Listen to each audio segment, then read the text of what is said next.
সক্রেটিসের উল্লেখযোগ্য বাণীসমূহ। 1. নিজেকে জানো। Know thyself. 2. সত্যিকারের জ্ঞান হল এই জানা যে তুমি কিছুই জানো না। The only true wisdom is in knowing you know nothing. 3. একটি ভালো কাজ হাজার উপদেশের চেয়ে মূল্যবান। An honest action is worth more than 1,000 words. 4. অন্যদের কথা নয়, নিজের বিবেকের কথা শোনো। Listen to your conscience, not to the crowd. 5. অবিবেচক জীবনের কোনো মূল্য নেই। The unexamined life is not worth living. 6. যে মানুষ ভালো চিন্তা করতে শেখে, সে ভালোভাবে বাঁচতে শেখে। He who learns to think well, learns to live well. 7. বুদ্ধিমান ব্যক্তি তার কথায় নয়, তার কাজে পরিচিত হয়। A wise man is known by his deeds, not by his words.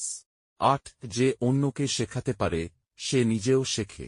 When you teach others, you also learn yourself. 9. মানুষ তার কামনাবাসনার দাস হলে সে কখনো মুক্ত নয়। He who is a slave to his desires can never be free. 10. জ্ঞানী সর্বশ্রেষ্ঠ গুণ, কারণ জ্ঞান ছাড়া কোনো ন্যায় বা পুণ্য থাকতে পারে না। Knowledge is the greatest virtue, for without it there can be neither justice nor goodness.